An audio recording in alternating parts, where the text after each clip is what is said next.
Bum, bum, bum. Look at that. So, you might be wondering, why do Warhammer in the first place? Well, traveler. There is one thing that I think that D&D has a strange thing. And the strange thing is that D&D is incredibly flexible. If you are creative enough, and some DMs really are, and I appreciate that, they can create entirely different worlds than what is, the typical medieval style with just D&D, But there is a slight problem with that. And the problem is that, well, it's D&D is not really original. What do I mean by this? Well, D&D it has a style to it, but it's not anything. It's like borrowing a bunch of elements from, because it's supposed to be like the most adaptable game for role playing. Really, you got your D20 and you roll, and you have to aim, get that something. You have advantage. This is specifically D&D 5e. And advantage is like the most important thing in that game. But the thing is, like, what I like about Warhammer is that there is so much history and so much background that is built around a specific world. And not like there isn't any worlds that aren't built into the background, but Warhammer specifically, like, okay, so if you're gonna type it up like Ravnica, right, and tell me like important stuff about it and like the customs, stuff like that, you wouldn't find anything about the customs, the culture, what kind of like viewpoint the citizens have on magic, because it's assumed, right? It's assumed that, oh, we're wary of magic. But in Warhammer, it's specifically stated, I don't want to mess with that. Oh no, that's bad. That could fuck someone up. And that's what I like about Warhammer, right? And specifically, it's limited. Very, very, very, very, very limited. You can only pick 4 races. Instead of D&D where you can pick like 12. With the monstrous races and all that jazz. I think it's actually more than that, but homebrew.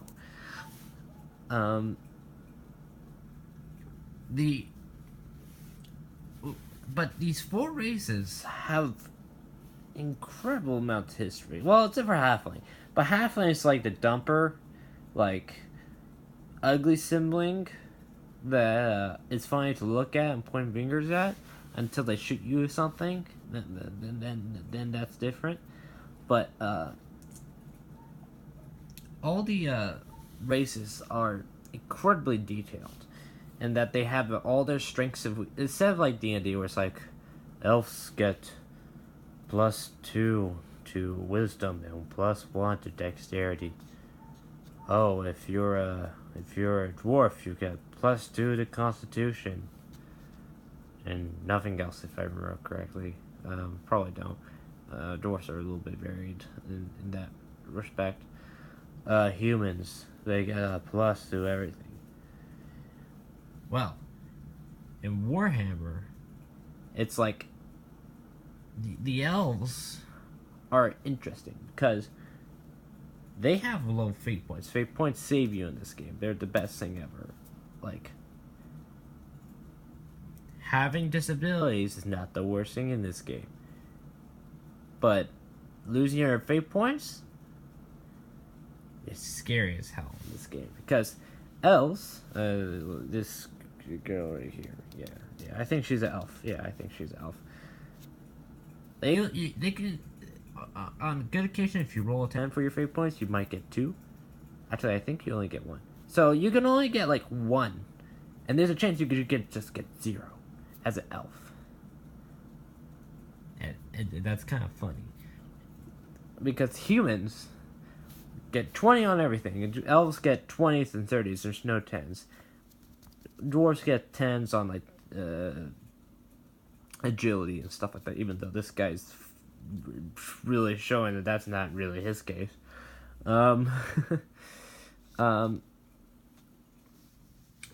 It makes the races like you could try to make a build, but this game like it forces you to throw away that mindset of like, I want to make a build, I want to make the killer sorcerer. I mean, you could still do that, but there's so many options, so many because of the career system. Now, you might be asking, what's the career system? Well, so this is one career. This guy that was made by one of my players. Oh yeah, the some of this text might be blurred. That's because I copied it. But this guy is Albert. He's a grave robber, right? And this is out of 50 advanced career. Basic careers. And yeah, grave robber is a basic career. And each of these careers has like a different thing. But here's a special thing. These careers have set paths to them, right? But you can switch off. And let's say Adalbert, which is very likely to do, he's going to switch to Initiate, which is the step before priests, who get all their cool divine spells and, really mess up shit. But this opens up so many opportunities. Let's say you are Apprentice Wizard, which is one of the basic classes, and you advance to Journeyman Wizard. Oh man, let's say you pick Bright Wizard, because Bright Wizards are the best and they can kill everything. And they could literally be battle wizards. I mean, Amethysts could be battle wizards, but no one wants to talk about Amethysts. They kind of look a little bit edgy.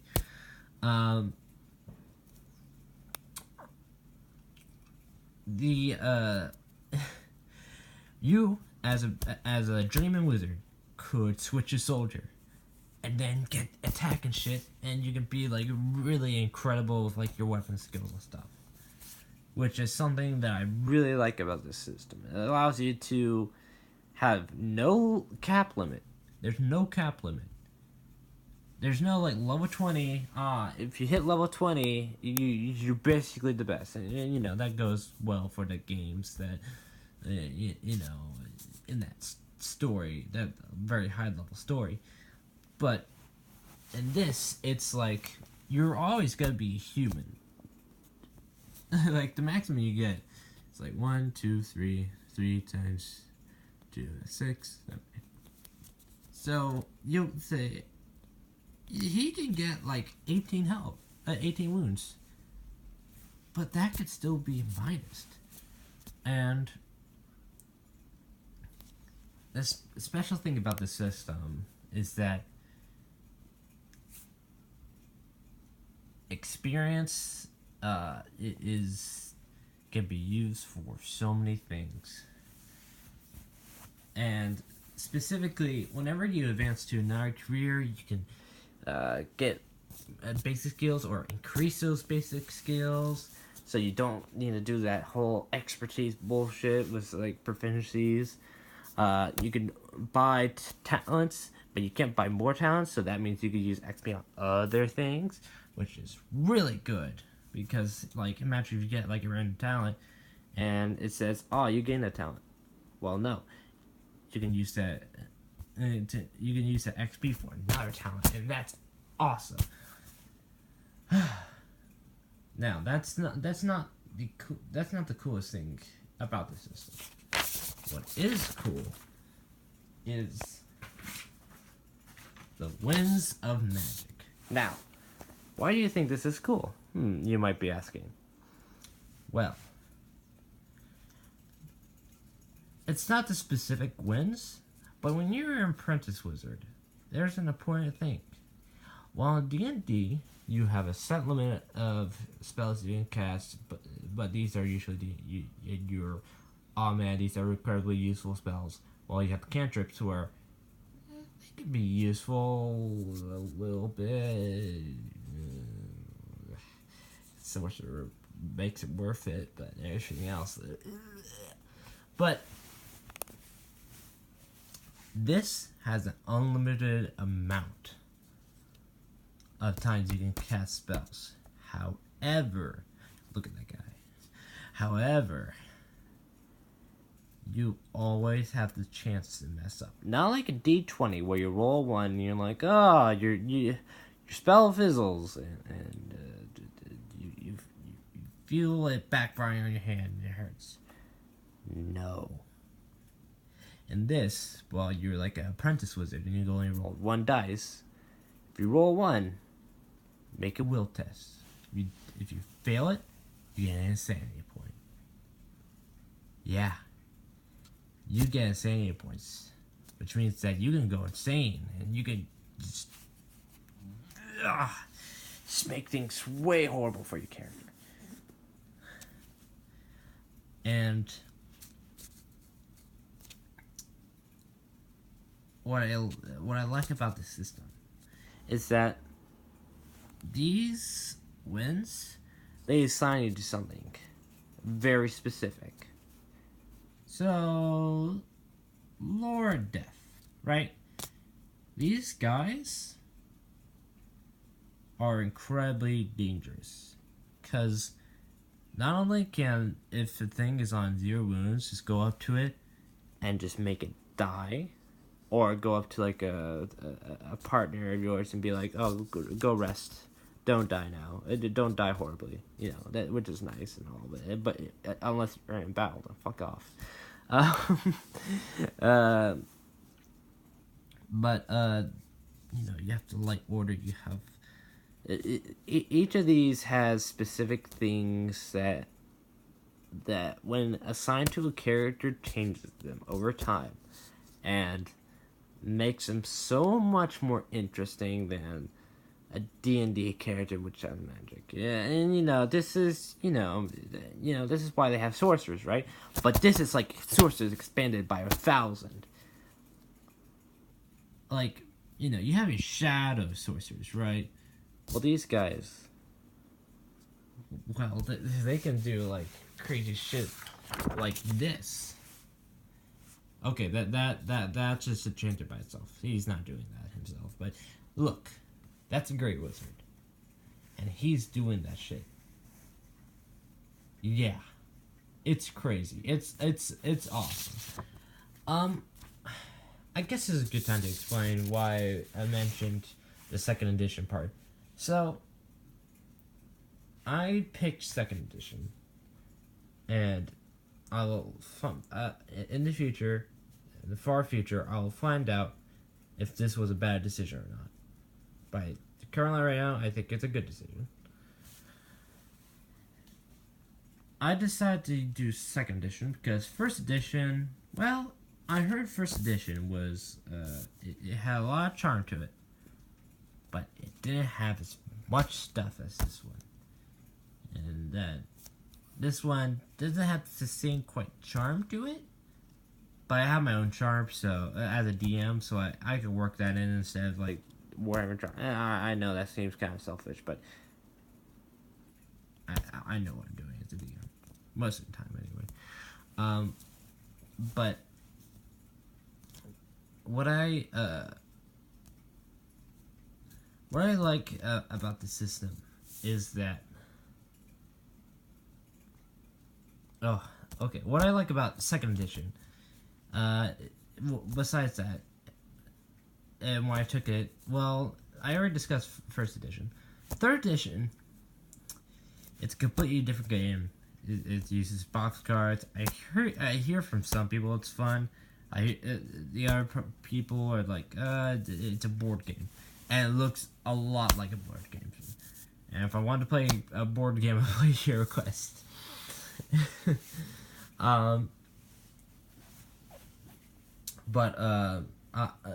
And well, let's go to the final topic, 4th edition. Now, I heard that 4th edition has a lot of stuff to it as well, or a good amount of stuff to it, and that it's plenty interesting on its own. But here's the problem. From what I saw on, for videos of it and stuff like that, I saw that it wasn't really... It was adopting attitudes like D&D was. And what do I mean by attitudes? Well,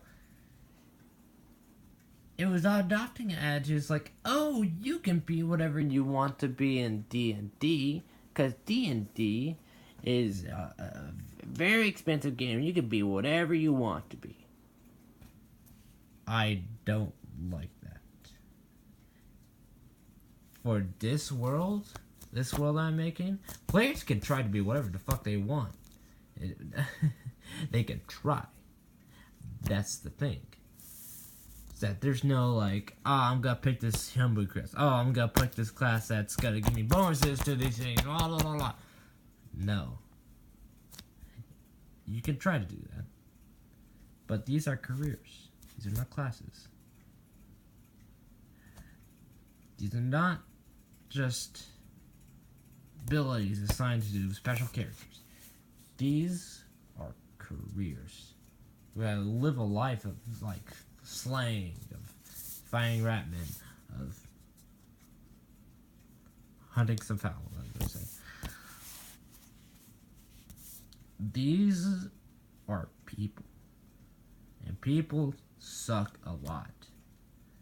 D&D characters, sometimes they suck it really hard, but a lot of times they don't, and they're incredibly powerful. And I do not want to be anywhere near D&D. That's you see, I didn't want to play another game that was like the same attitude as D&D. If I did, I would just be doing like another big campaign setting that has the exact same magic as D&D, and I wouldn't like that at all. But I didn't do that because I like the grit, the world, the precautions, the racism, because there's history. And let's get to the fucking history of the old world, as they call it. This is the map that okay, so before I say anything else, I did get all these papers from a special site called corn.ru. I don't know who did it, but whoever they did, they deserve a lot of praise, because the amount of shit and information I have at my disposal is for the exact cost of $0 besides just printing paper is so good. I appreciate that I don't need to buy a bunch of paper in order to get in order to get the information I want. It's just so good. So, let's talk about the setting, the old world. So, as you can see here, this is the Empire, which has its own map, as you can see, and its own places, all separated in borders, and each of these places has history. Oh man, so much history. Midland, right across to Albert, being that of Ulrich City, born from his mighty fist by crushing a mountain and placing a great and powerful stronghold upon it for his people. Quite cool. You have the World's End Mountains, where predominantly most of the dwarves live in Kazarak, and they go into the Empire, building great machines and doing runesmith shit, probably. Well, not a lot of them, because runesmith is like a really qualified job, and that you should really be practicing as a runesmith, and then you can't do stupid shit with stones. Okay, that's not part of it. But look, you have Albion. You have if someone could help me find a good source for Albion, that would be great. I want to do a campaign on Albion, and if someone could give me like a good source, like people and stuff, I already looked up Albion and stuff like that. But if they could like give me a good source on that, that'd be great. But like, you got Bretonia, the land of like knights and stuff like that, with the Holy Grail, which is incredibly cool, because like it really makes its own story with like, you know, the remnants of like the King Arthur legend. You have Estalia, which is like just like Spain. I don't know much about Estalia, to be honest. But it's got its own flourish to it. You got Tila. I haven't looked it up. The Border Princess. Woo! The Badlands, and you get the Nord, stuff like that, and they're fucking cool. And I got the Dome Corruption, so I can totally do a campaign on that. Ah, man. So much of this stuff is just packed full of information. And that's not even the best part. Right? The best part is that as each of these is their own land, I could do and have so much information at my hand. I could look up a video right now and know about Midland. I could know about Nordland. I could know about that land. I could talk about Averland. I could look up Wissenland, and there'll be sources for all of them. Because people love this thing, and I love it even more. Why did you do this 86 bar comment? You know, it's absolutely great. You know, it goes even beyond that. I already said this, but okay. Boom. River system.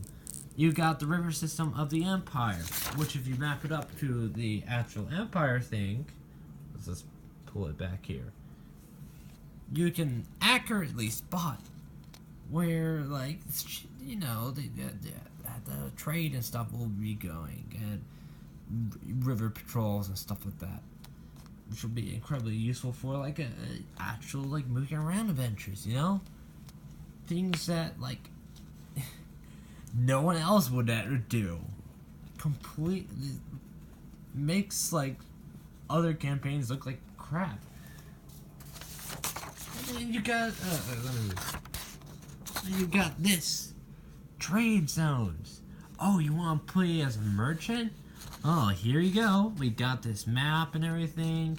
And it's got zones for you of, like, specific things that these guys would want to give you more gold for, but they have things that are really cheap here as well that you can sail over here, and you could do so much with just, you know, with the type of characters that you want. Like, you know, if you want a merchant character, you totally do that. And they set up a system for you in there. you got a simple map for this as well, for Midland and stuff like that. This is like the simple. From where should I go? I guess I gotta go to outdoors, which is wrong. It's wrong for me. Hold on, I gotta go services from here in the outdoor. You know, which is incredibly cool. And then you got this. Like, how many maps of the Empire? Because, you know, it's just like so. It's just so detailed. You got like, oh, you want to know about the dwarf stronghold, the destroyed dwarf stronghold, the road or pass, the martial bog, the forest, the mountain hills. And you're like, whoa! You see all these towns and stuff. Oh, there's Altdorf. I'll go up here. Oh, there's Marienborg. And then you go up here to Sassenmund. You get the idea. This setting is incredibly dense, and I love it for that. It makes like other this makes other settings look incredibly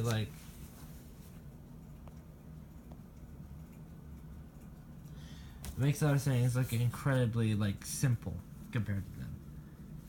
And oh man, I just love this setting.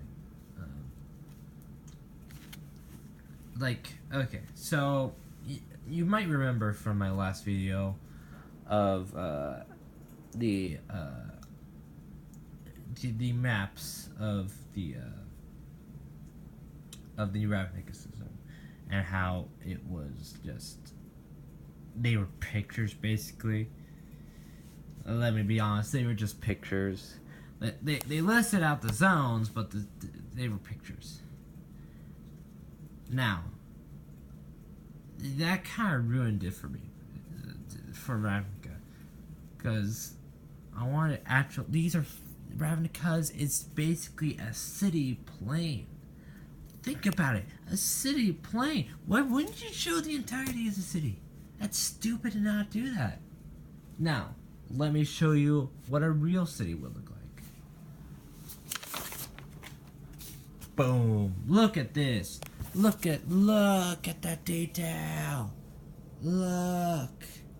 And you got like specific places. Way more varied. All you need is this top-down view. I don't need to be amazed by how cool it looks. You could give me the cool, like, picturesque picture of, like, Ravnica, because I know it's a beautiful setting. But this shows me what I want to see. I want to be like, oh yeah, your building lives right here. You can, I want that freedom. And not a lot of things do that nowadays. All they do is be like, oh yeah, there's a district right here, district right here. Well, I have this. Each of these places, these districts have their own history. And that is just so much better than Ravnica in this sense. Like, look at this. Look at this. The Palace District, the Great Park, Grassman and Northwood, Oxford, with the Temple, Ulrich, Temple of Verena, and you have these important things that actually matter and aren't just wave-off subjects that I won't really detail. I'll just talk about them, but not actually talk about any characters. I won't talk about the specific histories of them. And I heard that this wasn't even the most detailed part of Midheim. That there was the Warhammer roleplay. The first one had a Midheim map that was even more detailed. How the fuck is that possible? I want this. This is something that I wish that every campaign had. Because it's so incredibly detailed and so amazing that I'm just incredibly happy about it. Just incredibly happy. Well, this is the end of my well, basically a rant of Warhammer. Not it's not a rant; it's a celebration. Just the amount of things and the percentile system of rolling. I finally get something that I am incredibly happy about. And this has been given my an opportunity to do my dark evil crap to my characters. Like, for instance, cutting off this character's hand.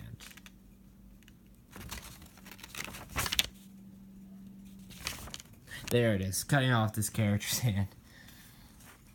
Which he can wear a shield, so he can still roll with it. I did look at the rules of that. He should get 0 wounds when he does that. So next time someone gets chopped off, their arm gets chopped off, I will do that. But for now, this is the end of the video. May Sigma be with you.